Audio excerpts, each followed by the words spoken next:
High command ನಡೆಗೆ ಸಿದ್ದು ಸಿಡಿಮಿಡಿ. ರಾಹುಲ್ ಭೇಟಿಗೆ ಸಜ್ಜಾದ ಸಿದ್ದರಾಮಯ್ಯ.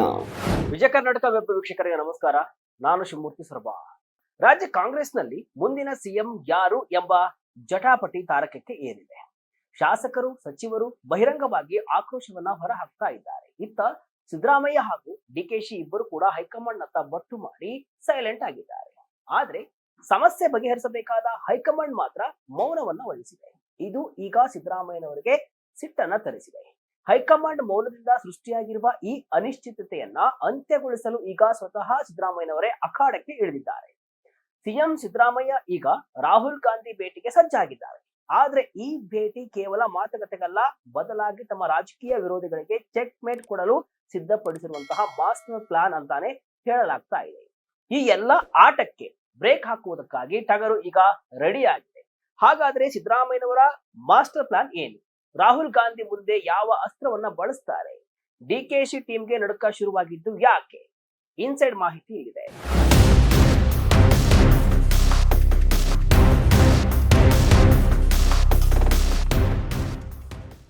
ಕಾಂಗ್ರೆಸ್ನಲ್ಲಿ ಕುರ್ಚಿ ಗಲಾಟೆ ಯಾವ ಹಂತಕ್ಕೆ ಹೋಗಿದೆ ಅಂದ್ರೆ ಸ್ವತಃ ಆಡಳಿತ ಪಕ್ಷದವರೇ ಇದನ್ನ ಬೇಗ ಮುಗಿಸಿ ಅಂತ ಹೈಕಮಾಂಡ್ಗೆ ಆಗ್ರಹಿಸ್ತಾ ಇದ್ದಾರೆ. ಅಷ್ಟೊಂದು ರೋಸಿ ಹೋಗಿದ್ದಾರೆ. ಆದ್ರೆ ಸಿಎಂ ಕುರ್ಚಿ ಬದಲಾವಣೆ ವಿಚಾರದಲ್ಲಿ ಹೈಕಮಾಂಡ್ ಈವರೆಗೂ ಸ್ಪಷ್ಟವಾದ ಫುಲ್ ಸ್ಟಾಪ್ ಇಟ್ಟಿಲ್ಲ. ನಾಯಕತ್ವ ಬದಲಾವಣೆ ಇದೆಯೋ ಅಥವಾ ಇಲ್ಲವೋ ಎಂಬ ಬಗ್ಗೆ ದೆಹಲಿ ನಾಯಕರು ಬಾಯಿ ಬಿಡದಿರುವುದು ರಾಜ್ಯ ನಾಯಕರಲ್ಲಿ, ಅದರಲ್ಲೂ ಸಿಎಂ ಸಿದ್ದರಾಮಯ್ಯನವರಲ್ಲಿ ತೀವ್ರ ಅಸಮಾಧಾನವನ್ನ ಮೂಡಿಸಿದೆ ಅಂತ ಹೇಳಲಾಗ್ತಿದೆ. ಯಾಕಂದ್ರೆ ಹೈಕಮಾಂಡ್ ನ ಈ ನಿಗೂಢ ಮೌನವೇ ಶಾಸಕರು ಮತ್ತು ಸಚಿವರಲ್ಲಿ ಗೊಂದಲ ಸೃಷ್ಟಿಸಲು ಕಾರಣವಾಗಿದೆ. ಯಾರು ಮುಂದಿನ ಸಿಎಂ? ಸಿದ್ದರಾಮಯ್ಯ ಮುಂದುವರಿಯುತ್ತಾರೋ ಅಥವಾ ಡಿಕೆಶಿ ಅಧಿಕಾರ ವಹಿಸಿಕೊಳ್ತಾರ ಎಂಬ ಪ್ರಶ್ನೆ ಕಾರ್ಯಕರ್ತರಿಂದ ಹಿಡಿದು ಹಿರಿಯ ಸಚಿವರಿಗೂ ಕೂಡ ಎಲ್ಲರನ್ನ ಕಾಡ್ತಾ ಇದೆ. ಇದೇ ಕಾರಣಕ್ಕೆ ಶಾಸಕರು ಬಹಿರಂಗವಾಗಿಯೇ ಬಣ ರಾಜಕೀಯದ ಹೇಳಿಕೆಗಳನ್ನ ಈಗ ಕೊಡ್ತಿದ್ದಾರೆ. ಆಡಳಿತ ಯಂತ್ರ ಚುರುಕಾಗಬೇಕಾದ ಸಮಯದಲ್ಲಿ ನಾಯಕತ್ವ ಗೊಂದಲವೇ ಆಡಳಿತಕ್ಕೆ ಅಡ್ಡಿ ಆಗ್ತಾ ಇದೆ. ಇದನ್ನ ಸೂಕ್ಷ್ಮವಾಗಿ ಗಮನಿಸಿರುವ ಸಿದ್ದರಾಮಯ್ಯ ಹೈಕಮಾಂಡ್ ನ ಈ ನಡೆಗೆ ಒಳಗೊಳಗೆ ಕುದಿತಾ ಇದ್ದಾರೆ. ತೇಪೆ ಹಚ್ಚುವ ಕೆಲಸ ಸಾಕು, ಏನೇ ಇದ್ರೂ ನೇರ ತೀರ್ಮಾನವಾಗಲಿ ಎಂಬ ಹಠಕ್ಕೆ ಬಿದ್ದಂತೆ ಕಾಣಿಸ್ತಾ ಇದೆ ಸಿದ್ದರಾಮಯ್ಯನವರು.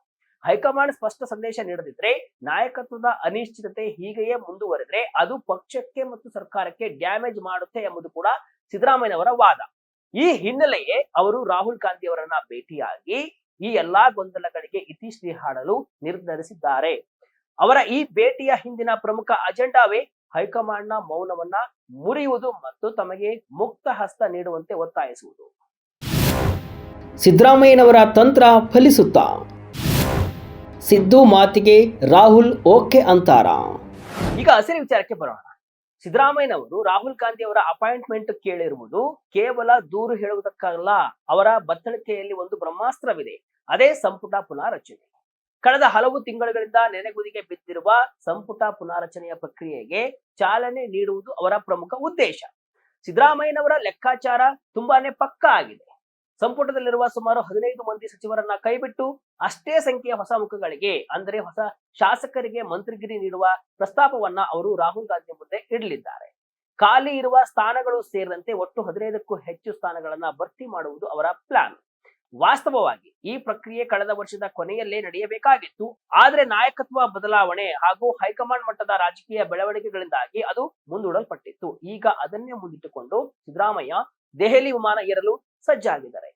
ಬಜೆಟ್ ಅಧಿವೇಶನಕ್ಕೂ ಮುನ್ನವೇ ಸಂಪುಟ ಪುನಾರಚನೆಗೆ ಅನುಮತಿ ಕೊಡಿ ಅಂತ ರಾಹುಲ್ ಗಾಂಧಿ ಅವರನ್ನ ಕೇಳಲಿದ್ದಾರೆ. ಈ ಮೂಲಕ ಆಡಳಿತ ವಿರೋಧಿ ಅಲೆ ಎದ್ದಿದ್ದರೆ ಅದನ್ನ ತಣಿಸುವುದು ಮತ್ತು ಅಸಮಾಧಾನಗೊಂಡಿರುವ ಶಾಸಕರಿಗೆ ಅಧಿಕಾರ ನೀಡಿ ಅವರನ್ನ ತಮ್ಮ ವಿಶ್ವಾಸಕ್ಕೆ ತೆಗೆದುಕೊಳ್ಳುವುದು ಅವರ ತಂತ್ರವಾಗಿದೆ.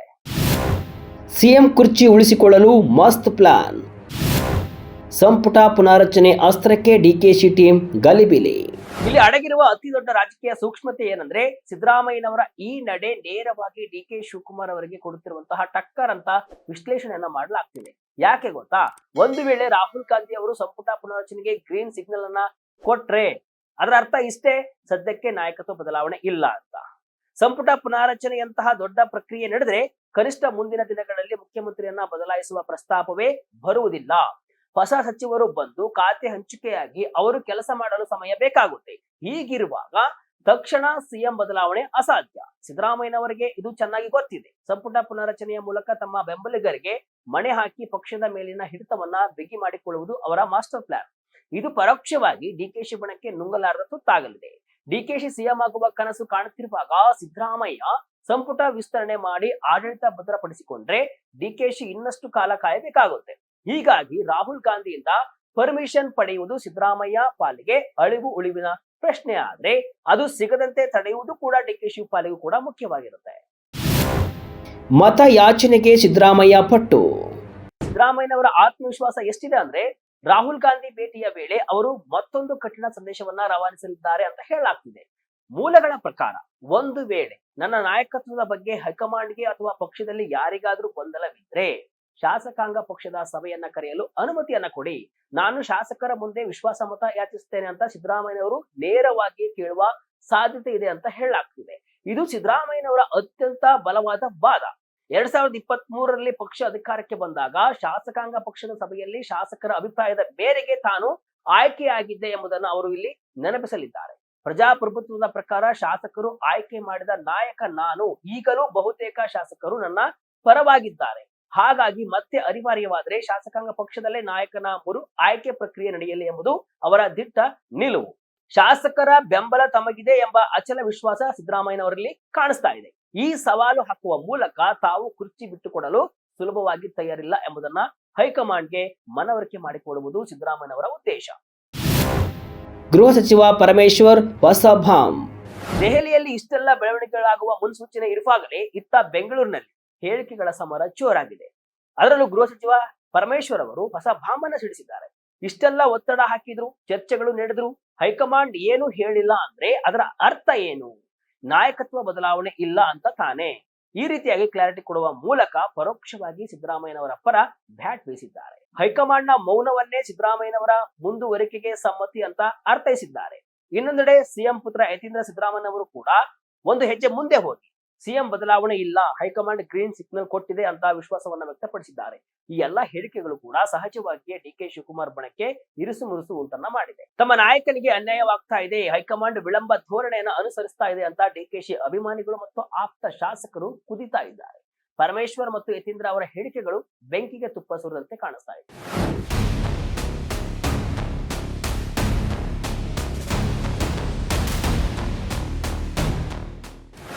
ಒಂದು ವೇಳೆ ರಾಹುಲ್ ಗಾಂಧಿ ಅವರು ಸಿದ್ದರಾಮಯ್ಯನವರ ಸಂಪುಟ ಪುನಾರಚನೆಗೆ ಒಪ್ಪಿಗೆಯನ್ನ ನೀಡಿದ್ರೆ ಅದು ಸಿದ್ದರಾಮಯ್ಯನವರ ಸಂಪೂರ್ಣ ಗೆಲುವು. ಆಗ ನಾಯಕತ್ವ ಬದಲಾವಣೆಯ ಕೂಗು ಕ್ಷೀಣಿಸುತ್ತೆ. ಡಿಕೆ ಶಿವಕುಮಾರ್ ಅವರು ಅನಿವಾರ್ಯವಾಗಿ ಡಿಸಿಎಂ ಸ್ಥಾನದಲ್ಲೇ ಮುಂದುವರಿಯಬೇಕಾಗುತ್ತೆ. ಸಂಪುಟದಲ್ಲಿ ಹೊಸಬರು ಬಂದ್ರೆ ಸರ್ಕಾರಕ್ಕೆ ಹೊಸ ರೂಪ ಸಿಗಲಿದೆ. ಒಂದು ವೇಳೆ ರಾಹುಲ್ ಗಾಂಧಿ ಅವರು ಸಂಪುಟ ಪುನಾರಚನೆಗೆ ಬ್ರೇಕ್ ಹಾಕಿ ಈಗ ಬೇಡ ಸ್ವಲ್ಪ ದಿನ ಕಾದು ನೋಡೋಣ ಅಂತ ಹೇಳಿದ್ರೆ ಆಗ ಸಿದ್ದರಾಮಯ್ಯನವರ ಕುರ್ಚಿ ಅಲುಗಾಡುತ್ತೆ ಅಂತ ಅರ್ಥ. ಅದು ಡಿಕೆಶಿ ಬಣಕ್ಕೆ ಹೊಸ ಉತ್ಸಾಹವನ್ನ ತುಂಬಲಿದೆ. ಮುಂದೇನಾಗುತ್ತೆ ನೋಡೋಣ.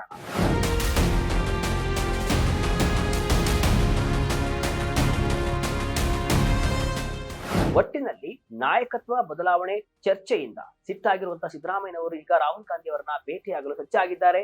ಸಂಪುಟ ಪುನಾರಚನೆ ಎಂಬ ದಾಳವನ್ನ ಉರುಳಿಸಿರುವ ಸಿದ್ದರಾಮಯ್ಯ ತಮ್ಮ ಎದುರಾಳಿಗಳಿಗೆ ಚೆಕ್ ಮೇಟ್ ಕೊಡಲು ಸಜ್ಜಾಗಿದ್ದಾರೆ. ರಾಹುಲ್ ಗಾಂಧಿ ಅವರನ್ನ ಭೇಟಿಯಾಗಿ ತಮ್ಮ ಅಧಿಕಾರವನ್ನ ಮತ್ತಷ್ಟು ಗಟ್ಟಿಗೊಳಿಸಿಕೊಳ್ತಾರಾ ಅಥವಾ ಹೈಕಮಾಂಡ್ ಬೇರೆಯದ್ದೇ ಲೆಕ್ಕಾಚಾರವನ್ನ ಹಾಕಿದ್ಯಾ?